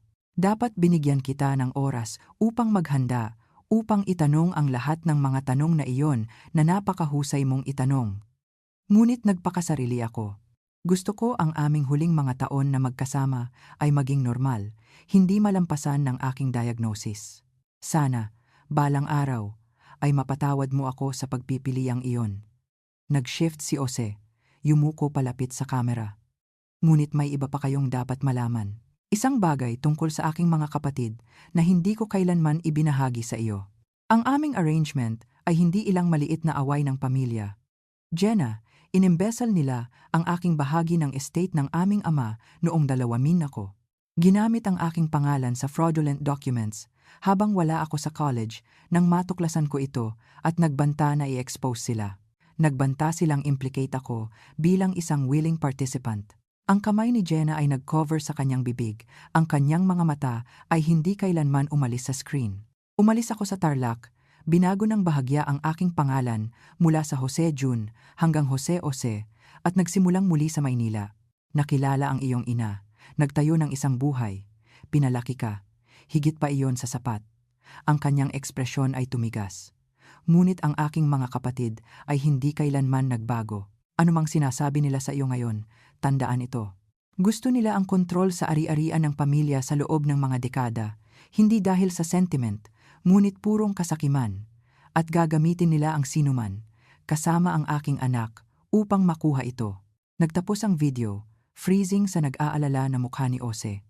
Si Jenna ay nakaupo ng walang galaw, ang luha ay tahimik na dumadaloy sa kanyang mga pisngi. Pinoprotektahan niya kami, bulong niya sa wakas. Sa lahat ng oras na ito, para sa higit pa sa kanyang sakit, kinumpirma ko ng mahinahon. Ang iyong mga tiyo ay hindi ang koneksyon sa pamilya na ipinapanggap nila. Sila ay mga opportunists na nakikita ka bilang kanilang pinakamadaling landas sa kung ano ang gusto nila. Pinunasan niya ang kanyang luha, ang galit ay pumalit sa kalungkutan sa kanyang ekspresyon. Nagsisinungaling sila sa akin, hindi ba? Tungkol sa lahat, hindi lahat, ang hasyenda ay nagkakahalaga ng milyon-milyon. Ang bahagi na iyan ay totoo. Ngunit hindi nila sinabi sa iyo ang tungkol sa kanlurang section na conveniently hindi kasama nila mula sa kanilang proposal o ang tunay na lawak ng mga deposito ng langis doon. Ang pag-unawa ay nag-dawn sa kanyang mga mata. Sinusubukan nila kaming lokohin. Kami? Inulit ko. Ang pag-asa ay kumikislap. Ibig bang sabihin ay bumalik ka na sa panig ko? Ma, hindi ako umalis sa panig mo. Nag-iisa lang ako. Tumingin siya pababa na nahihiya. Gusto kong makaramdam ng koneksyon kay Papa sa pamamagitan ng kanyang pamilya. Mayroon silang mga kwento tungkol sa kanya noong bata pa siya. Mga litrato na hindi ko pa nakita. Naiintindihan ko. Tiniyak ko sa kanya, inabot ang kabilang dulo ng mesa upang pisilin ang kanyang kamay. Ang kalungkutan ay nagpapahina sa atin sa mga paraan na hindi natin maaaring asahan. Ngunit ngayon kailangan nating maging mas matalino kaysa sa kanila. Magkasama, si Jenna ay nag-straighten. Ang kanyang ekspresyon ay nag-shift mula sa pagkawasak tungo sa determinasyon, kaya tulad ng kanyang ama na ang aking puso ay kumalat. Ano ang plano? Ngumiti ako. Nararamdaman ang unang tunay na pakiramdam ng kumpiyansa mula nang magsimula ang pagsubok na ito. Una, nakikipagkita kami sa aking abogado ngayong gabi. Hindi ang abogado ng pamilya na gustong gamitin ng iyong mga tiyo, ngunit isang taong inirerekomenda ng abogado ni Ose sa Maynila. Pagkatapos bukas, mayroon kaming isang appointment sa Western Plains Energy, ang oil company. Bakit? Dahil ang kaalaman ay leverage. At ngayon, alam namin ang isang bagay na hindi alam ng iyong mga tiyo. Eksakto kung nasaan ang langis at kung gaano karami talaga ito. Ipinakita ko sa kanya ang mga geological survey mula sa war room ni Ose. Akala nila ay nakikipag-ugnayan sila sa isang walang muwang na balo at isang walang muwang na nis. Oras na upang ipakita sa kanila kung sino ang eksakto nilang hinaharap. Sa unang pagkakataon mula nang mamatay si Ose, tumawa si Jenna, isang tunog ng tunay na kasiyahan. Palaging sinasabi ni Papa na ikaw ang pinakamatalinong tao na nakilala niya. Nasa ilalim ng tahimik na guro ng high school ay isang tactical genius na maaaring mag-outthink sa sinuman kung properly motivated. Sinabi ba niya talaga iyan? Tanong ko, nagulat. Sa lahat ng oras, ngumiti siya, pinupunasan ang huling ng kanyang luha. Sinabi rin niya na ang pinakamalaking pagkakamali na maaaring gawin ng sinuman ay ang underestimating kay Catarina Diaz. Habang umalis kami sa cafe ng magkasama, nakaramdam ako ng isang shift sa dynamic ng labanan na ito. Ang magkakapatid na Diaz ay unwittingly united sa amin sa halip na hatiin kami. Wala silang ideya na ang kanilang tila maagang tagumpay kay Jenna ay nagtakda lamang ng stage para sa kanilang huling pagkatalo. Sa huling bahagi ng gabing iyon, kasama si Jenna sa tabi ko, Inilatag ko ang aking kumpletong plano sa abogado na pinili ni Jose para sa eksaktong sitwasyong ito. Ang kanyang ekspresyon ay lumipat mula sa professional interest hanggang sa undisguised admiration habang naunawaan niya ang buong saklaw ng kung ano ang iminungkahi ko. "Ginang Diaz," sabi niya sa wakas, "sinabi ng iyong asawa na sorpresahin mo ako sa iyong strategic thinking." Tama siya. Ang aking asawa, sagot ko, ay tama tungkol sa maraming bagay. Kasama, tila, ang kanyang paniniwala sa aking kakayahan na hindi lamang mabuhay sa kanyang kamatayan, ngunit upang lumabas na mas malakas mula sa crucible ng kalungkutan at pagtataksil. Ang magkakapatid na Diaz ay dumating sa Hacienda Balete nang eksakto kung kailan ko inaasahan, 10 AM matalim, 3 araw pagkatapos ng aking pulong kay Jenna. Ang kanilang itim na SUV ay nag-crunch sa daan ng graba nang may kumpiyansa ng mga lalaki na naniniwala na ang tagumpay ay isang formality lamang. Sa likod nila sumunod ang isang silver Mercedes na hindi ko nakilala, marahil ay ang kanilang abogado o financial advisor. Pinanood ko mula sa malaking silid na bintana, nakasuot hindi ng kaswal na damit na nakita nila dati, ngunit sa isang tailored suit na binili ko partikular para sa pulong na ito. Ang mga appearances ay mahalaga kapag staging ng isang coup, at nilayon kong ipakita ang sarili ko hindi bilang isang nagluluksa na balo, ngunit bilang ang formidable opponent na palagi ring alam ni Jose na ako. Nandito sila, tawag ko kay Jenna, na lumabas mula sa kusina na mukhang profesional sa isang dark blue dress, ang relo ng kanyang ama, isa sa kanyang pinakaminamahal na possessions na prominently displayed sa kanyang pulso. "Handa na?" tanong niya. Ang kaba at determinasyon ay naglalabanan sa kanyang ekspresyon. "Ganap," pinisil ko ang kanyang kamay. "Tandaan, hayaan silang magsalita sa isang sulok muna." Lumabas si Elias mula sa likod ng bahay. Ang iba ay dumating sa pamamagitan ng service entrance. Nag-set up sila sa dining room ayon sa iyong hiniling. Tumango ako ng pasasalamat. Perpektong timing. Tumunog ang doorbell at lumipat si Elias upang sagutin ito ng may bihasa na deference ng isang tagapag-alaga na alam ang kanyang tungkulin sa maingat na choreographed performance na ito. "Magandang umaga, mga gentlemen." Narinig ko siyang bumati sa kanila. "Inaasahan kayo," ni Ginang Diaz at binibining Jenna. "Dito, pakiusap."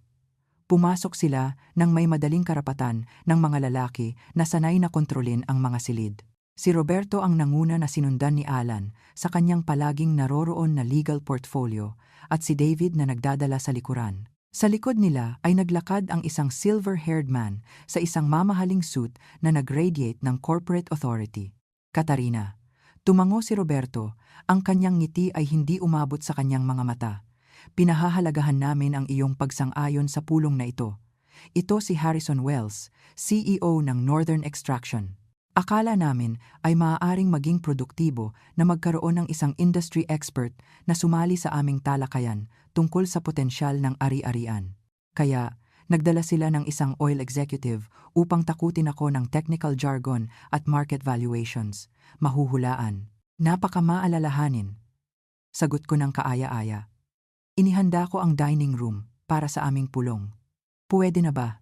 Inakay ko sila sa bahay, noting ang kanilang assessing glances sa mga renovation na nakumpleto ni Jose. Sa formal na dining room, isang malaking mesa ang naset na may mga dokumento sa bawat lugar, water carafes at coffee service, ang larawan ng professional preparation. Pakiusap umupo, nag-gesture ako. Naniniwala akong marami tayong dapat talakayin. Habang nagsisettle sila sa kanilang mga upuan, ang mga ekspresyon ng kumpiyansa ay matatag pa rin sa lugar, na natili akong nakatayo sa ulo ng mesa. "Bago tayo magsimula," sabi ko, "gusto kong pasalamatan kayo para sa inyong nakaraang proposal. Ito ay educational." Lumawak ang ngiti ni Roberto, malinaw na interpreting ang aking komento bilang pagsumite. "Masaya kami na nagkaroon ka ng oras upang isaalang-alang ang aming alok sa expertise ni G. Wells. Maaari nating talakayin ang kapaki-pakinabang na arrangement para sa paghati ng mga asset ng ari-arian." "Oo, dibisyon," I mused. Kinuha ang isang remote control mula sa mesa. "Iyan ang eksaktong gusto kong talakayin." Pinindot ko ang isang button at isang nakatagong screen ang bumaba mula sa kisame sa dulo ng silid. Ang magkakapatid ay nagpalitan ng nagulat na tingin. Malinaw, hindi nila inaasahan ang antas ng paghahanda na ito. Kung ididirekta ninyo ang inyong atensyon sa presentation, nagpatuloy ako, nag-click muli sa remote. Isang detalyadong mapa ng Hacienda Balete ang lumabas sa screen na nagpapakita ng mga hangganan ng ari-arian, topographical features at geological formations. Ito ang kumpletong survey ng Balete, ipinaliwanag ko. Lahat ng 2,200 acres, hindi lamang ang silangang 800 acres na binanggit sa inyong proposal. Nag-shift si Alan nang hindi komportable. Ang kanlurang section ay hindi developable rocky terrain. Hindi namin ito isinama para sa simplicity's sake. Napakamaalalahanin. Ngumiti ako, maliban sa isang maliit na detalye. Isa pang click at ang mapa ay overlaid sa mga lokasyon ng deposito ng langis. Ang kumpletong geological survey mula sa war room ni Ose na nagpapakita ng malaking reserve sa ilalim ng walang halaga na kanlurang mga acres. Si Harrison Wells ay nag-straighten sa kanyang upuan. Ang mga professional masks ay nadulas habang yumuko siya pasulong upang pag-aralan ang projection ng may biglaang matinding interes. Tulad ng nakikita mo, nagpatuloy ako ng mahinahon. Ang pangunahing deposito ng langis ay umaabot ng predominantly sa ilalim ng kanlurang section. Ang mga acres na napakamapagbigay na inalok mong hindi isinama mula sa aming patas na division. Ang mukha ni Roberto ay namula. Ang mga survey na ito ay hindi mapagkakatiwalaan. Ang analysis ng Northern Extraction ay nagpapahiwatig. Sa totoo lang, sumingit ang isang bagong boses habang bumukas ang connecting door. Ang mga survey na iyon ay na-verify ng 3 independent geological teams. Ang magkakapatid na Diaz ay bumaling sa pagkabigla habang si Tomas Reyes, CEO ng Western Plains Energy, ang pangunahing kakumpetensya ng Northern Extraction, ay pumasok sa silid, sinundan ng aking abogado at 2 individual sa business attire. Ano ito? Hiningi ni Roberto na kalahating tumaas mula sa kanyang upuan. Ito, sabi ko ng kaaya-aya, ay isang pulong tungkol sa tunay na halaga at hinaharap ng Hacienda Balete. Nagpahayag si G. Reyes ng malaking interes sa potensyal ng ari-arian, lalo na pagkatapos i-review ang kumpletong geological data na pinagsama ng aking asawa. Nagbigay si Harrison Wells ng isang betrayed glance sa magkakapatid na Diaz. Sinabi mo sa akin na mayroon kang exclusive negotiating rights sa ari-arian na ito. Wala sila. Sumingit ang aking abogado ng maayos, naglalagay ng karagdagang mga dokumento sa mesa. Hawak ni Ginang Diaz ang malinaw, uncontested title sa buong ari-arian, kasama ang lahat ng mineral rights. Ang mga dokumento na ipinakita sa inyo ng magkakapatid na Diaz ay walang anumang legal na standing anuman. Sinalampak ni Roberto ang kanyang kamay sa mesa. Ang ari-arian na ito ay nasa pamilya Diaz sa loob ng mga henerasyon. May moral obligation si Ose. Moral obligation. Si Jenna ay nagsalita sa unang pagkakataon. Ang kanyang boses ay matatag sa kabila ng kanyang white-knuckled grip sa kanyang water glass. Tulad ng moral obligation na mayroon kayo sa aking ama nang ninakaw ninyo ang kanyang mana o forged ang kanyang signature sa mga loan documents o nagbanta na implicate siya sa inyong mga financial crimes kung i-expose niya kayo. Ang magkakapatid ay nag-freeze. Ang kulay ay nag-drain mula sa kanilang mga mukha. Ano ba talaga ang sinasabi niya? Tanong ni Harrison Wells. Mukhang lalong hindi komportable. Marahil ay i-clarify ng mga ito ang mga bagay, sabi ko, tumango sa aking abogado na nagpamahagi ng mga selyadong sobre sa lahat ng nasa mesa. Mga kopya ng dokumentasyon na pinangalagaan ng aking asawa tungkol sa ilang mga historical transactions na kinasasangkutan ng mga asset ng pamilya Diaz. Naniniwala akong nag-expire na ang statute of limitations sa ilan sa mga bagay na ito, ngunit ang mga Canadian Financial Regulatory Authorities ay maaaring makita pa rin ang iba na medyo interesante. Binuksan ni Alan ang kanyang sobre, scanning ang mga nilalaman na may lumalaking alarma. Ang mga ito ay pribadong bagay ng pamilya, he sputtered, ganap na walang kaugnayan sa kasalukuyang talakayan. Sa kabaligtaran, kontra ko. Sa wakas ay kinuha ang aking upuan sa ulo ng mesa. Nagtatag sila ng isang pattern ng fraudulent behavior na direktang nakakaapekto sa inyong credibility sa mga negosasyon na ito. Behavior na nagpatuloy ng sadyang nilinlang ninyo, si G. Wells, tungkol sa inyong standing na makipagnegosasyon para sa ari-arian na ito. Ang silid ay naging tahimik habang napagtanto ng magkakapatid na Diaz ang pagkakumpleto ng kanilang exposure. Idinokumento ni Ose ang lahat, ang kanilang historical crimes laban sa kanya, ang kanilang kamakailang mga manipulation, ang kanilang mga pagtatangka na i-seize ang mga mahalagang asset habang lumalabas na mapagbigay. Ano ang gusto mo? Sa wakas ay tanong ni Roberto, ang kanyang kumpiyansang fasad ay gumuho. Gusto kong umalis kayo sa Hacienda Balete at huwag na kayong bumalik, sabi ko lang. Gusto kong itigil ninyo ang lahat ng mga pagtatangka na i-contest ang aking ownership o manipulahin ang aking anak. Bilang kapalit, ang mga dokumentong ito ay nananatiling pribado, viewable lamang ng mga tao sa silid na ito. Tumayo si Harrison Wells nang biglaan. Naniniwala akong ang paglahok ng aking kumpanya sa bagay na ito ay batay sa hindi kumpleto at posibleng fraudulent na impormasyon. Kung i-excuse ninyo ako, Ginang Diaz, makikipag-ugnayan ako ng direkta tungkol sa anumang hinaharap na talakayan ng mineral rights. Nagbigay siya ng isang disgusted look sa magkakapatid bago umalis. Ang ekspresyon ni Roberto ay tumigas habang pinapanood niya ang kanyang kaalyado sa oil company na umalis. Wala kang ideya kung ano ang ginagawa mo, Katarina. Ang mga extraction costs para sa kanlurang section ay prohibitive. Ang logistics lamang. Sa totoo lang, sumingit si Tomas Reyes, ang Western Plains ay bumuo ng bagong extraction technology na partikular na angkop sa mga geological formations na ito. Handa kaming gumawa kay Ginang Diaz ng isang alok na kumikilala sa parehong mga hamon at ang pambihirang potensyal ng ari-arian na ito. Habang nagpatuloy ang pulong, transforming mula sa planned takeover ng magkakapatid na Diaz tungo sa aking maingat na orchestrated counter-offensive, nahuli ko ang mata ni Jenna sa mesa. Ang kanyang bahagyang ngiti ay nag-convey ng lahat, pagmamalaki, vindication, at ang bittersweet acknowledgement na inihanda kami ni Ose para sa sandaling ito, kahit mula sa kabilang buhay.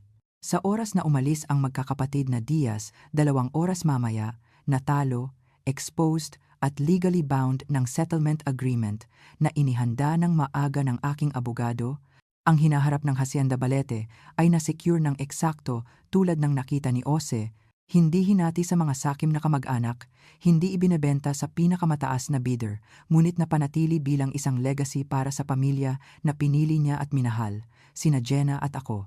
Habang nawala ang kanilang mga sasakyan sa daan ng graba, lumabas si Elias sa tabi ko.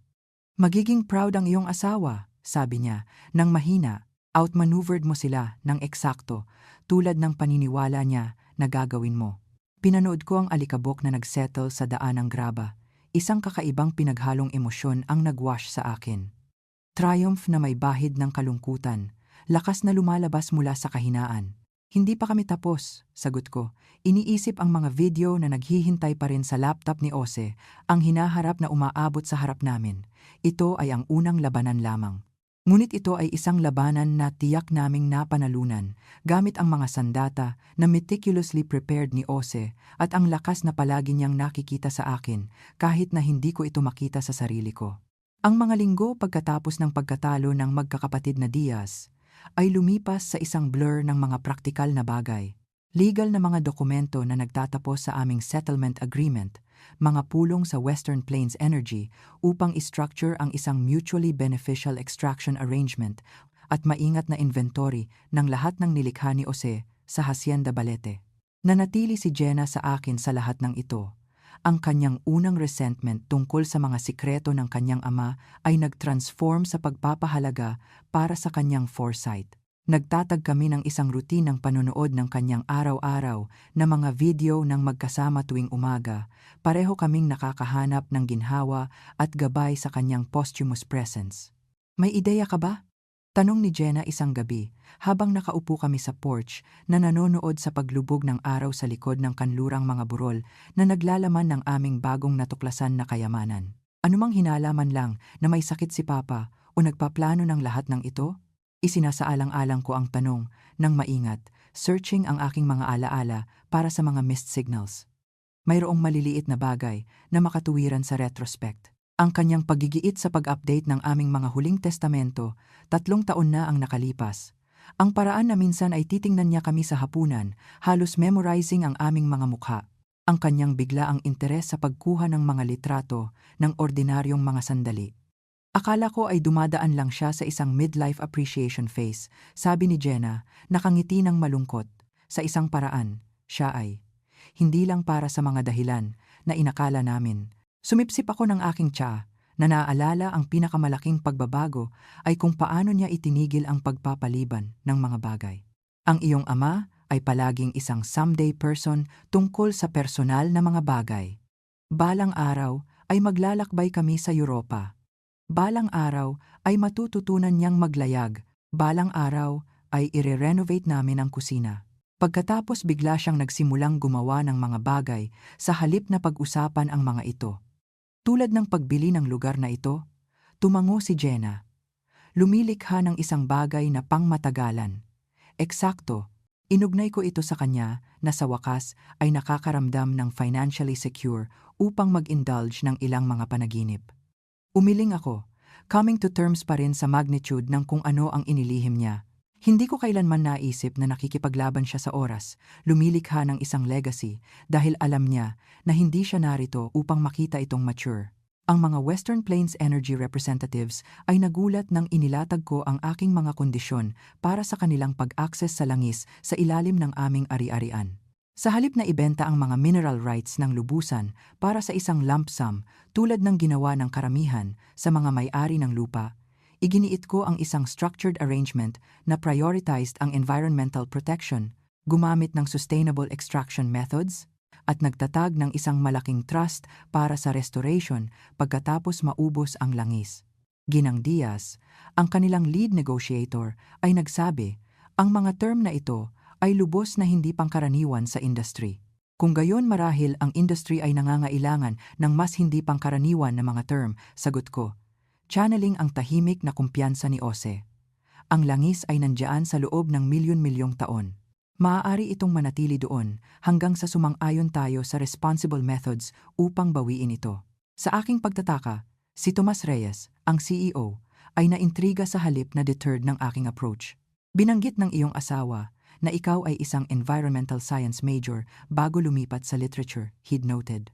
Sinabi niya na igigiit mo na gawin ito ng tama, hindi lamang profitably. Isa pang piraso ng pagpaplano ni Ose ang nahayag. Malinaw na nakikipag-ugnayan siya sa mga piling industry leaders, laying groundwork para sa mga negosasyon na alam niya na susunod sa kanyang kamatayan. Isang buwan pagkatapos i-claim ang aking mana, nakatayo ako sa paggawaan ng sining na nilikha ni Ose. Ang sikat ng araw ay streaming sa north-facing windows na nagpapaliwanag ng isang blanco na canvas sa easel. Pagkatapos ng mga dekada na malayo sa pagpipinta, sa wakas ay kinuha ko muli ang isang brush, nag-aatubili sa una, pagkatapos ay may lumalaking kumpiyansa. Ang paksa ngayon ay naghihintay ng matiyaga sa paddock na visible sa studio windows. Midnight, ang kahangahangang Frisian stallion na binili ni Ose dahil ipinaalala nito sa kanya ang isang pinta na hinangaan ko 20 taon na ang nakalipas. Tinuruan ako ni Elias na sumakay muli. Ang aking middle-aged body ay nagpoprotesta, pagkatapos ay umaangkop sa nakalimutan na rhythms ng horsemanship. Ma. Lumabas si Jenna sa pintuan, laptop sa kamay. Ang video ngayon ay naiiba. Sa tingin ko ay dapat mo itong makita nang nag-iisa. Umupo ako ng aking paintbrush, curious. Nahulog kami sa routine ng panonood ng araw-araw na mga message ni Ose nang magkasama sa breakfast, nakakahanap ng ginhawa sa pinagsamang karanasan. Iba paano? Ito ay marked particular para sa month 2, day 15. Ni-title niya ito, kapag nagsimulang magpinta muli si Katarina. Inabot niya sa akin ang computer nang may malumanay na ngiti. Alam niya na gagawin mo sa kalaunan. Nag-iisa sa studio, napapalibutan ng mga tool ng isang passion na muli kong nadidiskubre. Binuksan ko ang laptop at pinindot ang play. Lumabas si Ose, nakaupo sa mismong silid na ito. Bago pa na-install ang anumang mga art supplies, ang espasyo ay hubad, maliban sa kahanga-hangang mga bintana. Kumusta, mahal ko? Nagsimula siya. Ang kanyang ngiti ay mainit at intimate. Kung pinapanood mo ito, Natagpuan mo ang iyong daan, pabalik sa iyong sining, pabalik sa passion na isinantabi mo para sa aming pamilya sa lahat ng mga taon na iyon. Hinawakan ko ang screen ng mahina, ang luha ay welling sa aking mga mata. Marami akong iniisip tungkol sa legacy, nagpatuloy siya. Kung ano ang iniiwan namin, kung anong mga marka ang ginagawa namin sa mundo. Karamihan sa mga tao ay nag-iisip ng legacy sa mga tuntunin ng mga anak o kayamanan o accomplishment. Ngunit may isa pang uri ng legacy, ang enabling ng posibilidad sa mga mahal namin. Nag-gesture siya sa walang laman na silid sa paligid niya. Ang espasyo na ito ay hindi pa tapos. Ngunit sa aking isip, nakikita ko itong natapos, puno ng liwanag at kulay at ang iyong mga creations. Naiisip ko na nakatayo ka sa harap ng isang easel, brush sa kamay. Sa wakas ay nagbibigay ng form sa mga vision na dinala mo sa loob mo sa lahat ng mga taon na ito.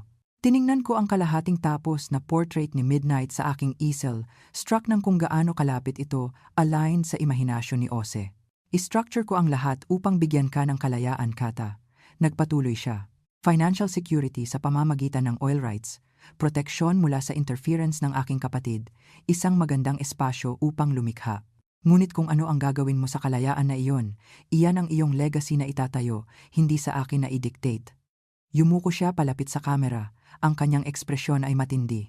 Ang hacienda, ang mga kabayo, ang paggawaan ng sining, hindi sila ang mana. Sila lang ang mga tool. Ang tunay na mana ay posibilidad, ang pagkakataon na maging mas lubusan ang iyong sarili nang walang constraint. I paused the video, overwhelmed ng lalim ng kanyang pag-unawa. Kilala ako ni Ose nang mas mahusay kaysa sa kilala ko ang sarili ko.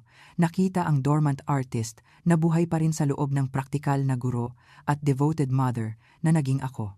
Nang iresume ko ang video, lumambot muli ang kanyang ekspresyon. Mayroon akong isang kahilingan, bagaman ito ay sa iyo upang tanggapin o tanggihan. Sa storage closet sa likod ng silid na ito ay isang malaking canvas na commissioned ko bago ang aking diagnosis. Ito ay blanco, naghihintay. Kapag handa ka na, talagang handa, umaasa akong lilikha ka ng isang bagay para rito. Isang bagay na nagka-capture hindi lamang sa kung ano ang nakikita mo, ngunit kung ano ang nararamdaman mo tungkol sa lugar na ito na nagbalik sa akin, sa aking mga simula at magdadala sa iyo, sa iyong hinaharap. Nagtapos ang video sa kanyang pamilyar na sign-off. Hanggang bukas, mahal ko. Umupo ako ng walang galaw sa loob ng ilang minuto, pinoproseso ang kanyang mga salita. Pagkatapos, moved by impulse, pumunta ako sa storage closet at natagpuan ng eksakto kung ano ang inilarawan niya. Isang napakalaking blanco na canvas na custom-built para sa prominent wall sa malaking silid. Ito ay ang perpektong sukat upang lumikha ng isang statement piece, isang focal point para sa puso ng tahanan na nilikha ni Ose. Sa sumusunod na mga linggo, habang pinipinta ng taglagas ang landscape sa maningning na hues, nag-sketch ako ng walang katapusang drafts, sinusubukan na i-capture ang essence ng Hacienda Balete at kung ano ang kinakatawan nito. Wala akong nasatisfy hanggang isang umaga, nanonood kay Jenna na nakasakay sa Midnight sa silangang parang may isang bagay na nag-click. Ang pagpipinta ay nabuo ng unti-unti. Hindi isang tradisyonal na landscape, ngunit isang blending ng totoo at metaphorical elements. Ang hacienda tulad ng pagkakaroon nito ngayon sa background, rendered na may photographic precision. Sa foreground, isang serye ng translucent layers na nagpapakita ng kung ano ang nauna, ang inabandona na ari-arian na binili ni Ose, ang family farm ng kanyang pagkabata, at sa ilalim ng lahat, ang sinaunang lupa na nag-witness ng mga henerasyon na dumarating at umalis. Threading sa pamamagitan ng mga temporal layers na ito ay dalawang riders sa kabayo, isang lalaki at isang babae, ang kanilang mga tampok ay hindi malinaw na sapat upang kumatawan sa parehong tiyak at universal journeys. Sa likod nila, bahagya na visible maliban kung alam mong tumingin, isang pangatlong figura, isang batang babae na naggagawa ng kanyang sariling landas pasulong. Nang sa wakas ay natapos ang pagpipinta, tinulungan ako ni Elias na iyang ito sa itinalagang lugar nito sa malaking silid. Si Jenna ay tumayo pabalik, pinag-aaralan ito ng may luha sa kanyang mga mata. Siya iyon, hindi ba? At ikaw at ako. Tinrace niya ang mga landas ng mga writer gamit ang kanyang daliri mula sa malayo. Ang nakaraan, kasalukuyan, at hinaharap ng lugar na ito. Legacy. Sabi ko lang. Hindi kung ano ang iniiwan, ngunit kung ano ang nagpapatuloy pasulong. Nang gabing iyon, habang pinapanood ko ang paglubog ng araw mula sa porch ng kung ano ang ngayon ay tunay kong tahanan, naramdaman ko ang presensya ni Ose hindi bilang isang multo o alaala, ngunit bilang isang patuloy na partnership. Binigyan niya ako hindi lamang material security, ngunit isang framework para sa reinvention. Ang kalayaan upang matuklasan kung sino si Catarina Diaz na maaaring maging kapag walang constraint ng circumstance. Ang langis ay magbibigay ng financial stability para sa mga henerasyon.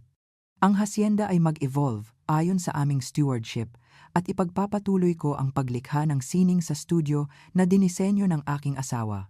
Bibisitahin ni Jenna kapag kaya niya, marahil ay magdadala ng sarili niyang mga anak balang araw upang sumakay ng mga kabayo at i-explore ang lupa na nireclaim ng kanilang lolo. At mananatiling present si Ose sa legacy na maingat niyang ginawa. Hindi lamang sa araw-araw na mga video na sa kalaunan ay magtatapos, ngunit sa bawat corner ng lugar na ito na nagre-reflect ng kanyang pag-ibig, ang kanyang foresight, at ang kanyang determinasyon na ang mga pagkakamali ng nakaraan ay hindi magdidictate sa hugis ng hinaharap. Ang ipinagbabawal ay naging cherished. Ang sikreto ay naging celebrated. At ako, si Catarina Diaz, ay naging caretaker ng isang legacy na itinayo hindi sa obligation o dugo, ngunit sa pinakadalisay na pundasyon ng lahat, pag-ibig na malayang ibinigay at nagpapasalamat na natanggap. Hanggang bukas, mahal ko, sabi ni Ose, habang nagtatapos ang video ng araw. Hanggang bukas, bulong ko pabalik. Alam na habang ang bukas ay magdadala ng isang bagong video, isang bagong message mula sa nakaraan, ito ay magdadala rin sa akin ng isang araw na mas malapit sa hinaharap na ginagawa ko ngayon. Inspired ng kanyang halimbawa, ngunit shape ng sarili kong emerging strength. Ang legacy ng Hacienda Balete ay nagpatuloy, hindi na ipinagbabawal, ngunit magpakailanman na na-transform. Maraming salamat sa panonood. Ibahagi sa mga gusto rin ng mga kuwento. Mag-subscribe at sabihin sa akin sa mga comment kung nagustuhan mo ang aking kuwento. Cheers!